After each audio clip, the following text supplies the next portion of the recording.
Milo Hastings was an American writer, inventor, and nutritionist. Born in 1884 in Farmington, Kansas, the son of Reverend Zachariah Simpson Hastings and Rosetta Butler. He attended Kansas State Agricultural College, where he developed a new kind of chicken house as part of the poultry husbandry program. He had ambitious plans to create a hatchery producing 150,000 eggs, and a chicken incubator incubating 1 million eggs. But his business ventures were unsuccessful. After college, he worked in the Department of Agriculture, where he proposed several patents, but few were accepted. He worked for many years as food editor for Bernard McFadden's Physical Culture magazine, and was also active in the field of urban planning, and even developed a health snack called Weenie Winks, which did not catch on. In 1906, he married Beatrice Hill, whom he divorced in 1913, the two having one child. In 1916, he married his first cousin, Sybil Butler, having 2 children. In 1920, he bought an old quarry in Terrytown, New York, and died there in 1957. Hastings wrote a handful of works, being mostly known for his books on chicken husbandry and nutrition.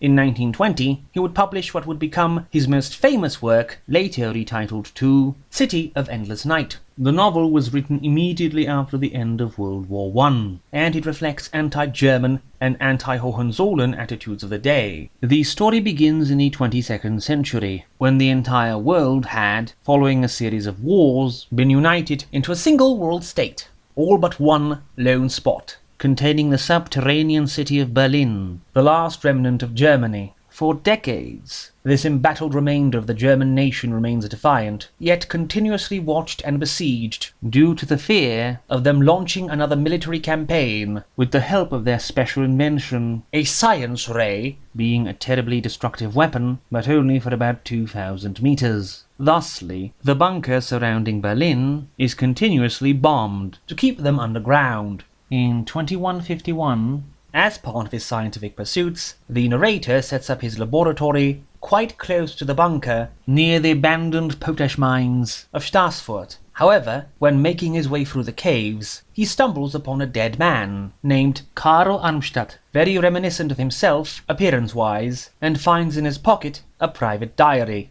These two facts enable him to sneak into Berlin and witness the Lost Race Society on display, built on that tired old stereotype of German efficiency, expanded into monstrous dimensions via the Germans living in a giant metal tube. Here, he discovers all the people are assigned to tasks hereditarily, their mental and some physical traits grotesquely exaggerated in one direction, to enable them to work longer and harder for the state. Also, it is revealed the entire nation is built upon eugenic lines, with future parents temporarily assigned to each other, the father of the narrator's doppelganger having fathered 96 children before siring Karl. Only the Hohenzollerns are allowed to have real families, and only some of them. The narrator later manages to ingratiate himself at court, where he meets Emperor Eitel, who routinely sits upon his throne in pomp and circumstance, illuminated by the single ray of sunlight that enters the city of Berlin. Meanwhile, the submarine division is planning a military invasion of the outside, using improved weapons meant at subduing the world. Hastings, writing shortly after World War I,